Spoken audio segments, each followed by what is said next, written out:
Hi, welcome back. My name is Cole, And I'm Andrew. and this is CTRL-AC. CTRL-AC is the podcast where we talk about flaming your friends. We got some new EVs this week. We got an Apple event, kind of. So we have new iPads. We have a new Apple TV. And then we're going to talk about the most genius social media game network that I've ever seen. So that'll be fun at the end. That's interesting for sure. Yes. So before we get into actual stuff that happened, Cole finally got his laptop. I finally got my laptop. So I was on eBay last night because I just got paid for a computer. And I was like, Andrew, we're doing it right now. And he was like, what? And I was like, I'm ordering my laptop. So the plan was to get the M2 MacBook Air. We found one for $800. Mm-hmm. It was sold. Then we were going to go for an M1 Air for $600. But the payment wouldn't, it just didn't like it for some reason. I think it was because it was being shipped from some weird country or something. Mm-hmm. So I found an auction with 3 minutes left on the clock for an M1 MacBook Pro for $530.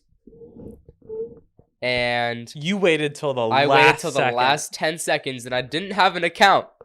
So I made an eBay account in 6 seconds and placed a bid for $600 in 3 seconds, and it went through at the very last second. And then at the very end of the eBay auction, there's a final bid, and I bid $680 instead of $618 or something. So I ended up paying $750 out of pocket for it for tax and shipping. But $750 for an M1 MacBook Pro is not bad at all. It's not bad. So we can finally have, I guess this is the first time each of us will ever actually test an M1 device. Yeah. So we can run benchmarks against each other.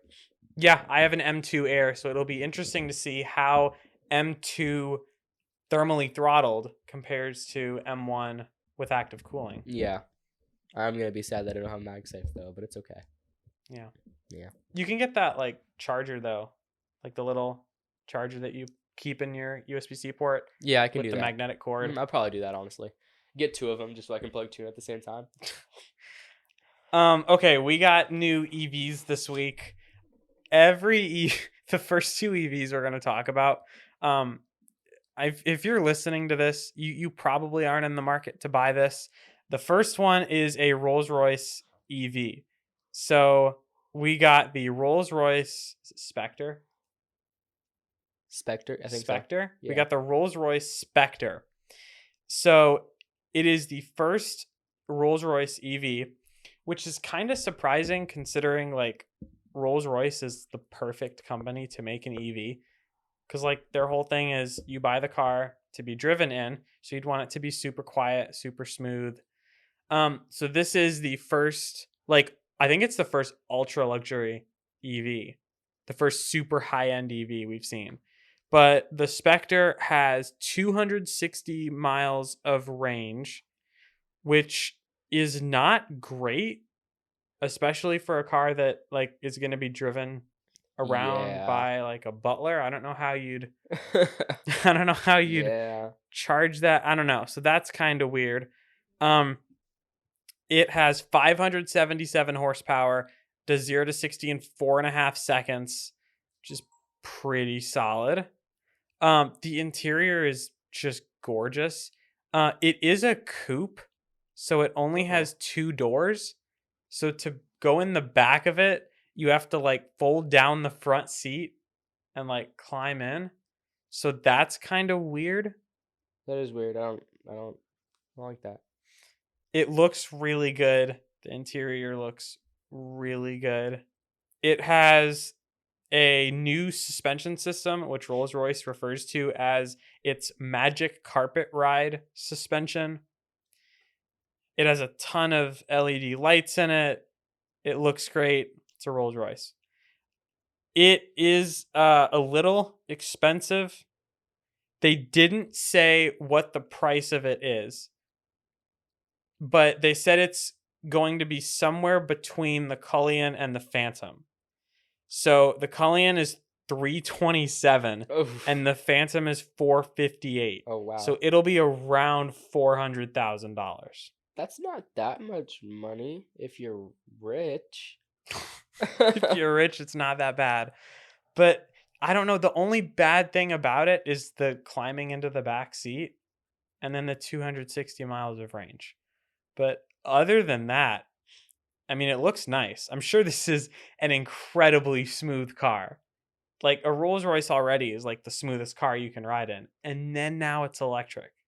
Rolls-Royce said that most of like the actual specs, including like battery capacity and range and acceleration, are quote still being refined, and more details will emerge later. So maybe that range goes up. Maybe there's an extended battery pack, but we'll see. But as of right now, this is kind of cool. And then Cadillac releases their ultra luxury EV called the Celestiq.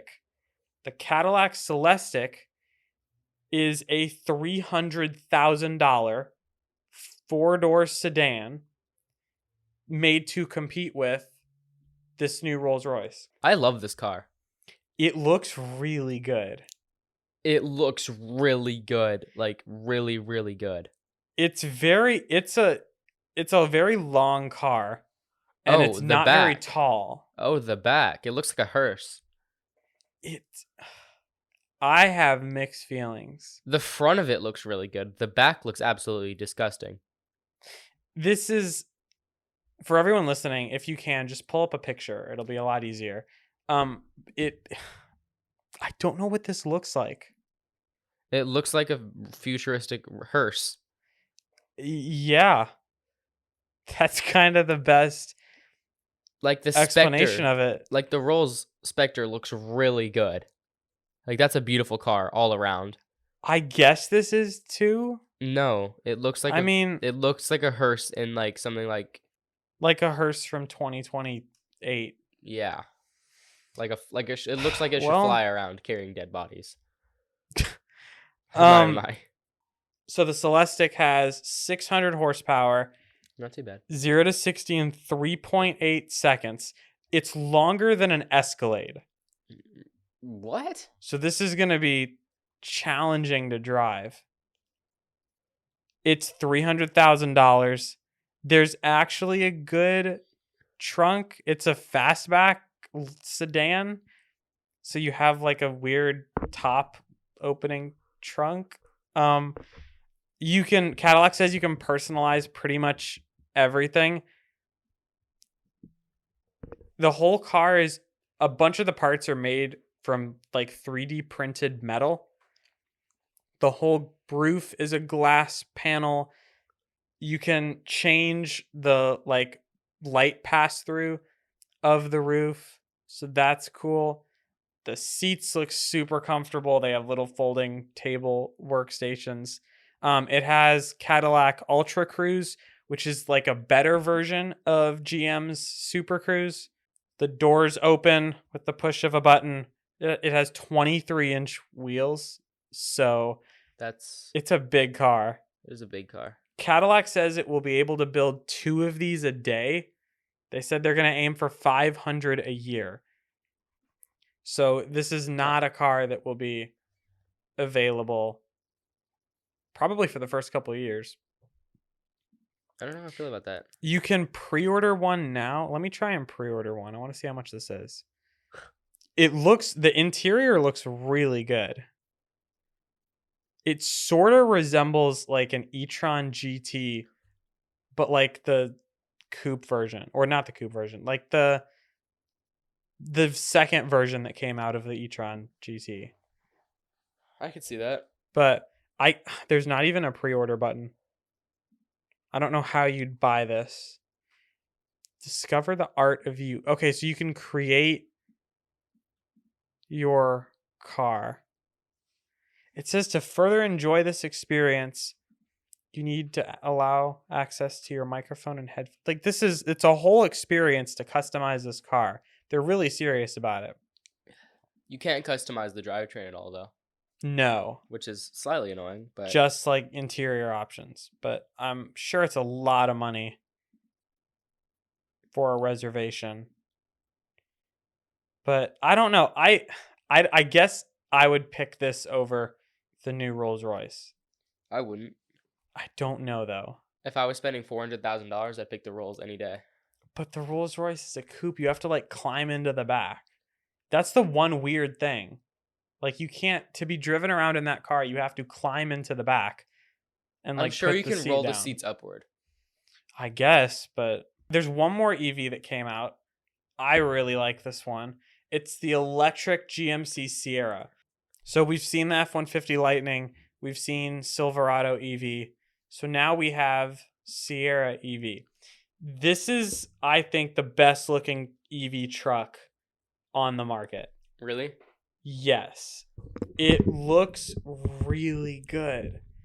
F-150 Lightning looks fine. It just looks like a normal F-150. Silverado EV resembles the Chevy Avalanche, which is the worst looking car to ever be manufactured. And GMC Sierra EV, it kind of looks like the Avalanche. It has like that super wide pillar on the back by the bed. But the front looks really good. The bed looks really good. I don't know. I really like this.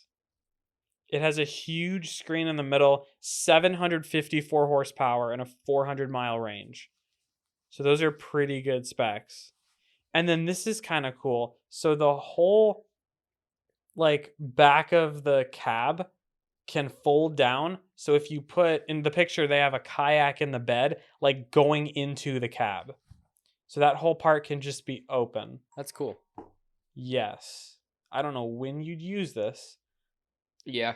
I don't know how this is like legal too, because then like your whole vehicle is just open. So I don't know how that works, but I don't know. I really like this truck. And the charging port is on the back of the truck now. Oh, that's cool. This is kind of nice. This is nice for towing. I wonder if it's easier to pull into a charging station if the port is on the back. Because like I know a lot of people who have trucks, and I've talked to them about electric trucks, and they've always said, like, when you're towing something, it would be a pain to like pull into a charging station in your truck with the trailer. So I don't know if this would help or not. I do like this truck though. Yeah, it does look really good though. GM is on a roll. GM is always on a roll, I feel like. Celestiq, Sierra EV. I'm excited to see these. I cannot wait for the Doug DeMuro review of all of these. I'm looking forward to that. So Netflix really does not like password sharing. Nope. We've talked about this before. They lose a lot of money from this. And in early 2023, they're now going to crack down on separate households using the same Netflix password.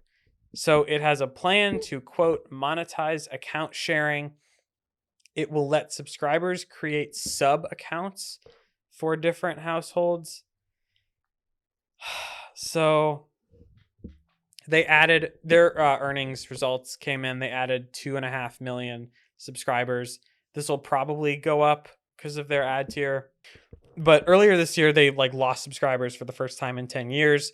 They, I guess, say it's from password sharing. No, it's because people are sick of Netflix being a terrible platform. I don't know. There are 3 good shows on Netflix: Stranger Things, Cobra Kai, and Blacklist. That's all I've got. Yeah, the Netflix, I think we've talked about this, but Netflix is no longer the default. No. Paramount is better than Netflix, and that's saying something because Paramount's not the best. Is it better than Netflix? I mean, yes. I don't know. I still feel like Netflix has... Honestly, at this point, Prime Video is better than Netflix. Okay, that's too far. No, you can watch all the Transformers on Prime. I don't know. Netflix is still... Disney's pretty good because you can watch almost all the Marvel movies. Netflix is still good. I still think it's one of the top... If you can only get 3, what do you get?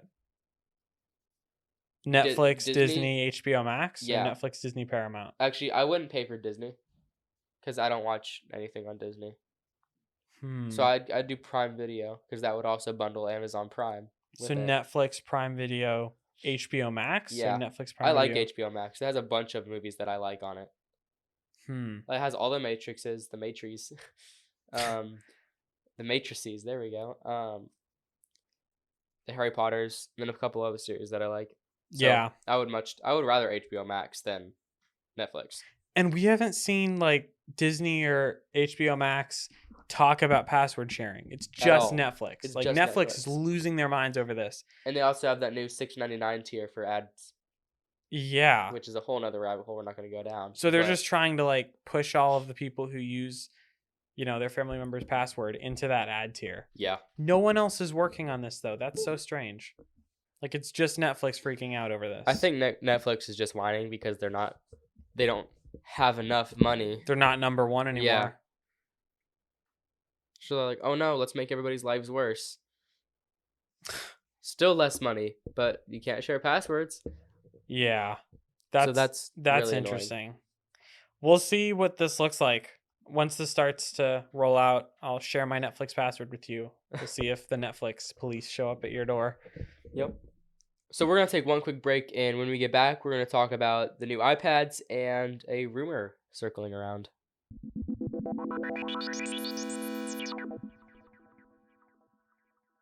It's getting kind of cold outside. It definitely has started to cool down. Yeah. Nights are so nice now. Like it's like 60 degrees outside. Weather's great. You know what would be cool? An outdoor living center. A fire pit, a pergola, like a whole outdoor living space. That's a good idea. Have you heard of the Complete Backyard? No, what's that? The Complete Backyard is a custom pool, spa, and outdoor living design company. They take care of the design and construction of your new outdoor living space, and you work with them from the very beginning of your project until the end, and they are with you every step of the way. They specialize in custom outdoor goonite swimming pools and spas. In addition, they also design and build custom pergolas, decks, cabanas, fire pits, and outdoor kitchens. Oh, that's cool. How do I contact them? You can give them a call at 817-441-6878 to request a consultation, or you can go to thecompletebackyard.com. Cool, thanks. Yeah, no problem. There was a kind of Apple event this week. Apple basically just posted a video on their YouTube channel that kind of demoed 2 new iPads and a new Apple TV. So we got a new base model 10th gen iPad, a new iPad Pro, and a new Apple TV. I have been looking forward to this for this whole week. This new iPad, I have thoughts on this.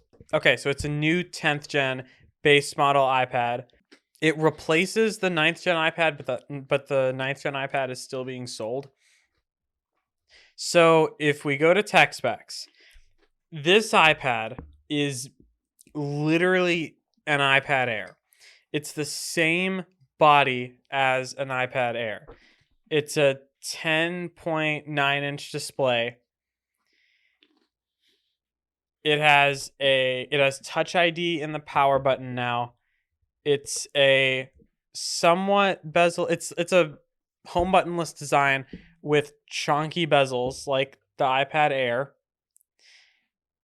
It has an A14. So it's an A14 iPad Air.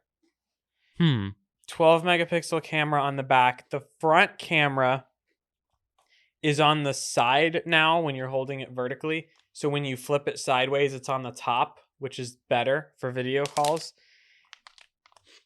So it's good. It's a good tablet if you just kind of stop there. There are 2 things about this that are really frustrating. So the first is the display is not laminated. Ugh. No. That's really, really frustrating. So you're just basically touching the digitizer like straight. Yes. So it feels like you're not, like you feel so far away from the display when you're touching it. It's like I don't know. It's hard to explain. It just feels like you're not actually touching it. It's like when you put an OtterBox on a phone and there's like that plastic layer. Yeah. Yeah. It's like you're touching a layer above the screen. It's horrible. So this has that. So that's one way it differentiates itself from an iPad Air. And then the second way is because it has, and this also has a USB-C port. Oh, okay. So now all iPad models have USB-C ports.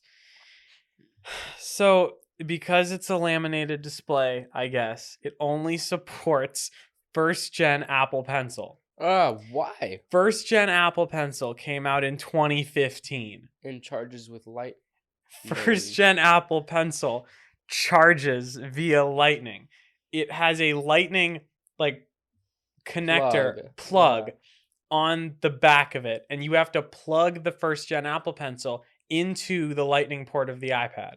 But because this has a USB-C port, you have to buy a $9 USB-C to Lightning adapter to charge your first gen Apple Pencil. There's no way.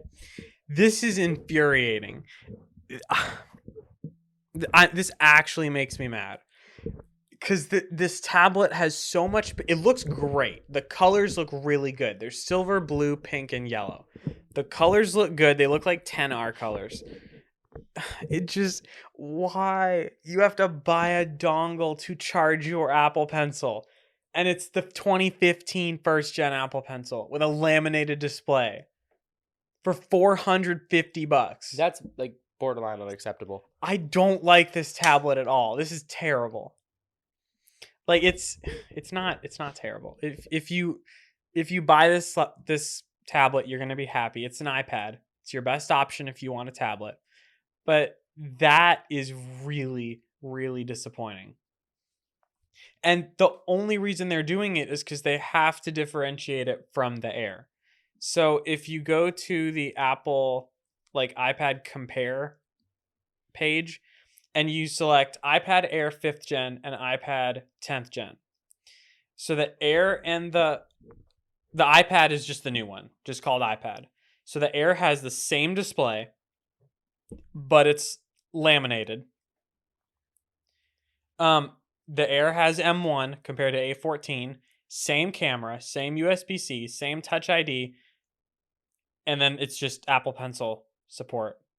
So I don't know. If you can, I would really get the Air over this. Because the Air is what, $100 more? The Air is $600. This iPad's $450. Ugh, that's such a... But if you go to Apple Refurbished and you look at refurbished iPads, let me pull this up here. Okay, you even have a refurbished first gen Apple Pencil you can buy for $85.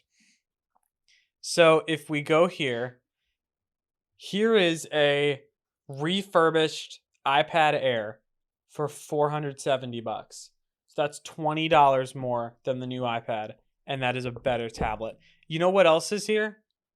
An 11-inch iPad Pro for $470. So for $20 more than the new base model iPad, you can get an 11-inch iPad Pro, which will have maybe slightly worse performance, but it'll have a 120 hertz display and Apple Pencil 2 support. So if you factor in those options, this just looks like a horrible deal. It is a horrible deal.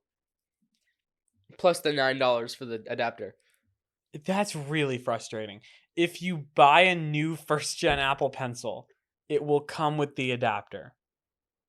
But if you just have an Apple Pencil first gen sitting around, then yeah, you have to buy the adapter. I don't know. I don't know if I can recommend this to anyone.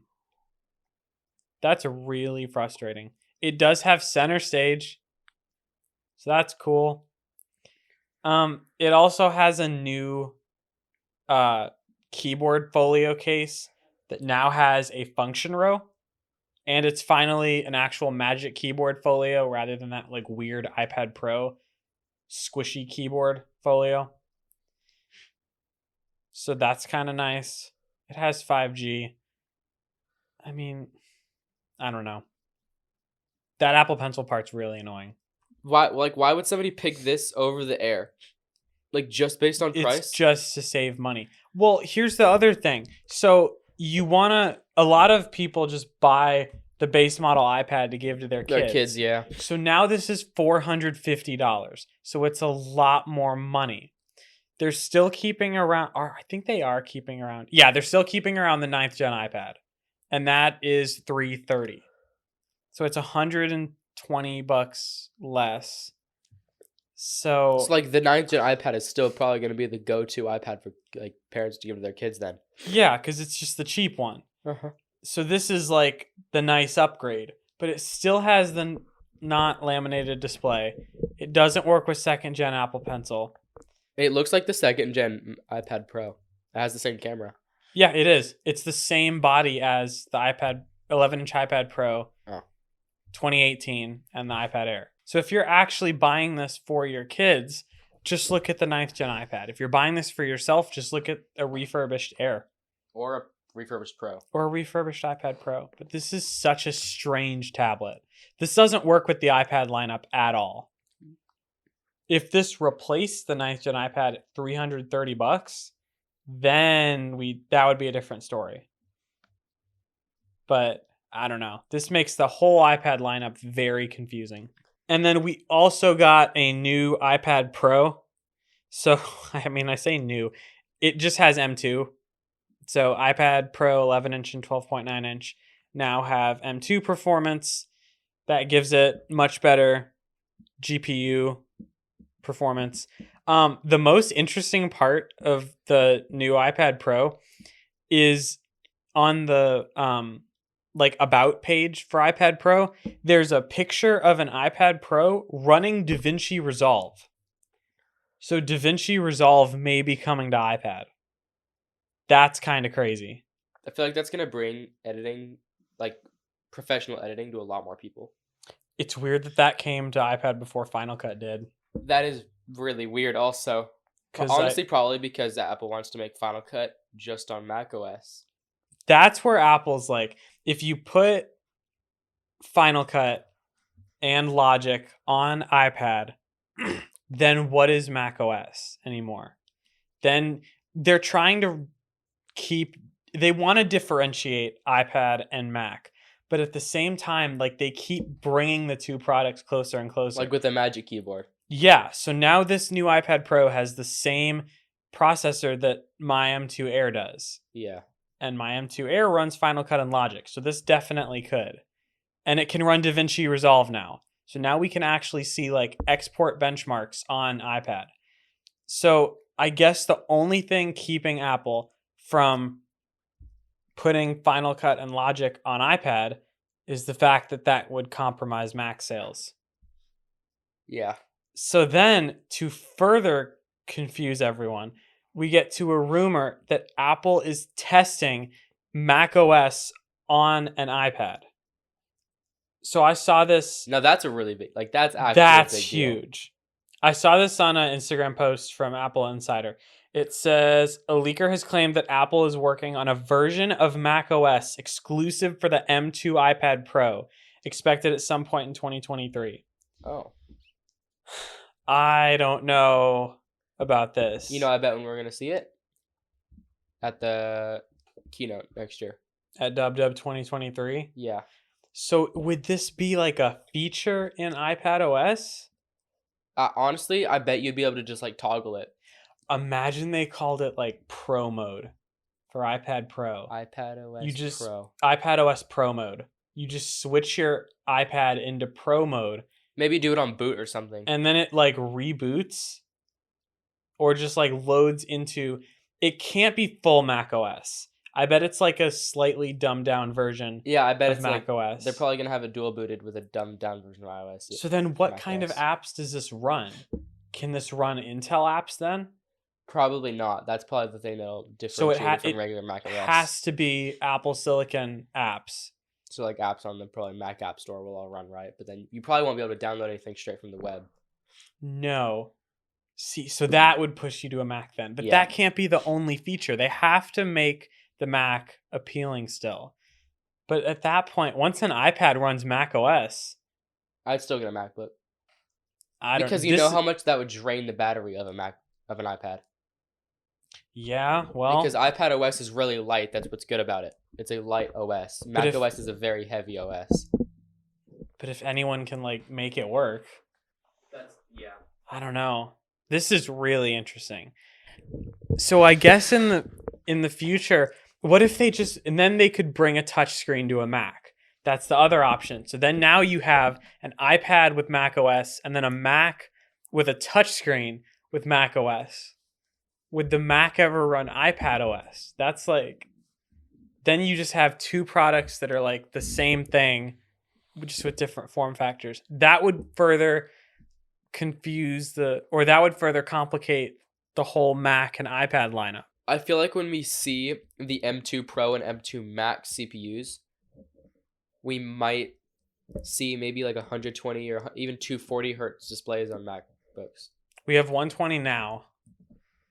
So I don't know. And then you have Apple Silicon Mac Pro running Mac OS. I wonder if iPad would ever get M2 Pro or M2 Max. Is that just too power hungry for an iPad body? Yeah, that's what would be. What if there's iPad Ultra? iPad Ultra would then have like M2 Pro and M2 Max. We're going down a rabbit hole here. We need to know. I don't know.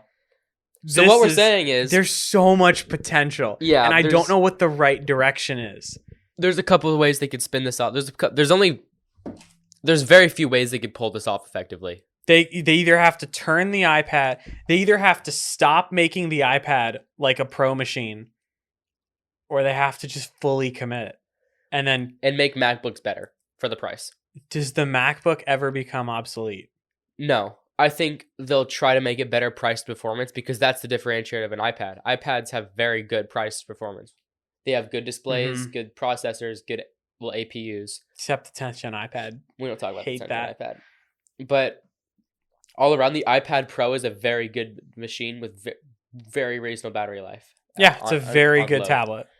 So the only thing that Apple can really do to make them even out is make Macs way better price performance. $1,500 for the performance of Andrew's M2 Air is not. But like $999 for M1 Air is still pretty good. But not really. $1,000 for a 2-year-old laptop. Yeah, but it's a 2-year-old laptop, but M1 is still so far ahead. Think about that. Like price to performance. My 2012 MacBook is only 4 times older than that. Yeah, but like M1 is still so good. It still has better performance and battery life than a comparable Windows computer. So I guess we'll see next year. Probably at Dub. We'll see what happens. Hopefully. Yeah, next year's Dub is going to be really interesting. Yeah. And then we're also supposed to see iPhone 15 Ultra. So will we get like a supercharged version of iOS for 15 Ultra? A USB-C charger. What if we put Mac OS on the iPhone? Hear me out. No, hear me out. Active cooling in the iPhone 15 Ultra. I don't know. I mean, at this point, like that phone's gonna be huge. It is. It's gonna be. It's rumored to be titanium too. Oh Lord! Like a 6.7-inch titanium chonker of a phone. This is kind of crazy. That is crazy. So I guess we'll see. WWDC though is gonna be. It's gonna be very interesting. It is going to be fire lit drippy. You know what else is fire? Emphasis on fire. You know what else is fire? Apparently gas. Gas is fire. I'm fire. I've been flamed quite a bit. You have been flamed quite a bit. Just like our friend. If you look at the App Store right now, the top app is an app called Gas. So I was sent this app on Wednesday morning by a friend from school. And I was like, what is this? And he's like, everyone's on this. So I get to school that day and literally everyone is on this app. It's called Gas. And if they aren't, they were within like 30 minutes. Yes, everyone starts getting this app. So what it is, it's kind of a social media network. It's kind of not. It's like a cross between social media and a game. So basically, you make an account, you have a profile, you select your school, and you friend everyone in your school. And then the whole game is you have 12 questions. So if I open the app now, Best School Citizen is the app. So it's like the best, like rule following school citizen. So, and then it gives me 4 names. So I pick the name on that list that most, goes with the prompt. It's like the yearbook thing where it does like most likely to succeed, Yeah. most likely to become a movie star. It's basically that. The questions are like, would accidentally eat dog food and play it off. Finishes an exam while everyone else is on question 3. Isn't from the South but says y'all the most. Everyone's favorite person. Will get married first. Future doctor. The next Billie Eilish. Like, it's those kind of things. So it's like uplifting, lighthearted questions, and then you pick the person who fits with that question the most. And then if you get picked, it's called getting flamed. So if you pick someone's name, they get a notification that either says a boy picked you or a girl picked you, and then they open the app, click on the flame notification, and it says like the question, and then it shows the person picked your name, and then it just says like from a boy in 11th grade or from a girl in 9th grade. It shows you like what grade the person's in. So it's a completely anonymous polling app. And like our whole school was on this app. Yeah. So like it's kind of died in 2 days. Like I got flamed like 170 times day 1. And then I got like 40 more day 2. So it kind of died in 1 day. But for that day, it's so crazy to see how fast this app started taking over schools. So there's a public school in our area that had like 1,500 kids on the app. It's crazy. And then everyone, once you get flamed, you can post that flame question thing directly to your Instagram story. So everyone started posting their flames on their Instagram and on their Snapchat. So like showing off what people think about them. The whole thing is brilliant. It's mostly a joke though, which some people I feel like haven't 100% grasped onto. So I feel like if people take this as a joke and like vote people and people actually think it's true, I feel like this could cause a lot of problems. It's meant to be like a positive social network that encourages everyone, but at the same time, it's just a popularity contest. Yeah. The Wall Street Journal sat down with the founder of this, and this is the crazy part. So the founder of Gas is, I'm gonna butcher his name, Nikita Beer. Nikita Beer. I think that's how you say his name. But he is the founder of TBH. TBH was just like this. It was an app that was popular like at the end of 2017. And that ended up being acquired by Facebook in 2017. And then he kind of took a few years off and then created Gas. So he tweeted on October 11th, "Ladies and gentlemen, after 5 years, I'm no longer a one-hit wonder. Introducing Gas, the number one app in the US App Store, above BeReal, Google, TikTok, Instagram, YouTube." And he said, "I'm not sure how long it will run for. Even if it only lasts for a moment in time, I think it'll still be worth it." So, and then under that, he said, "Full disclosure, we are battling with a hoax right now that our app is used for human trafficking, likely started by a competitor." Yes, you read that right. So then later, I was sent this, a friend from school actually sent me a Snapchat post that said, "Hey, I don't know if the app is going around yet. It's called Gas App. It's kind of like YOLO. Don't download it. Don't download it. It's all a joke and it's false. It gets your exact location with your age and your school. It's used for human trafficking." So that rumor started spreading all around Snapchat and TikTok, and that's kind of what skyrocketed the popularity of this app. So then the creator of it tweeted, "The human trafficking hoax about Gas App has taken on a life of its own. Just got a message from a user asking why a van showed up outside of their house after installing. 3% of users deleted accounts today. And then he said, well, it's a fun ride to the top. The internet cannot be tamed. He said, after an investigation, our team found several indications that the Gas App human trafficking hoax was planted by an entity or person originating in China.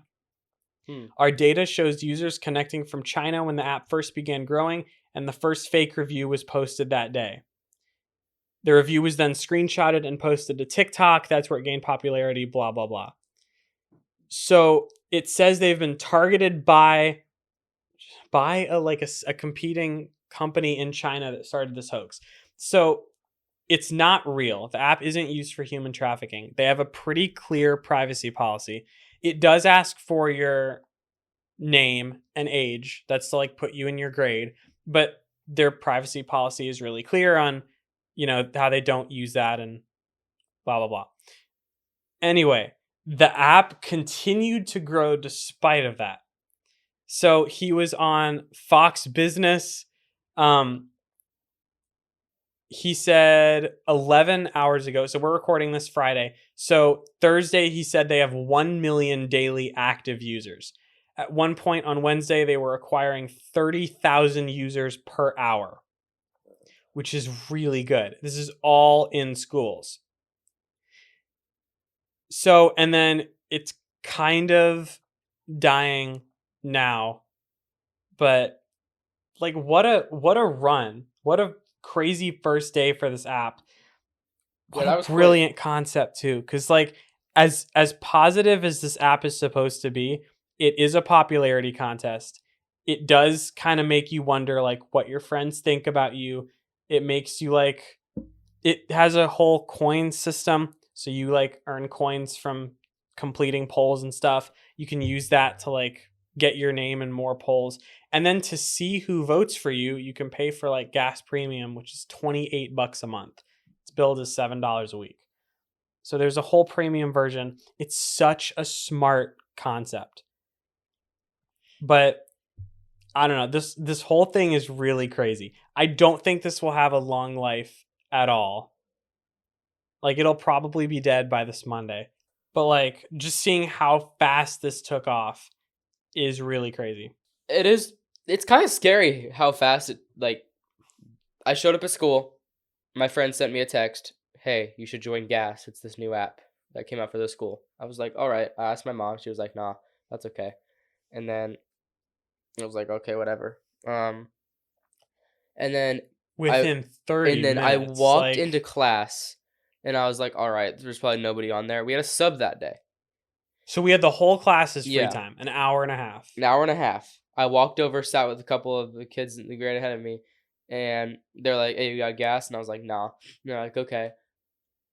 There were like 100 people that joined in the first 10 minutes of class. It was so crazy. I had 5 gas friends before I walked into school. After I walked out of the first class, I think I had 45. That many people from our school joined in the first hour and a half of the school day.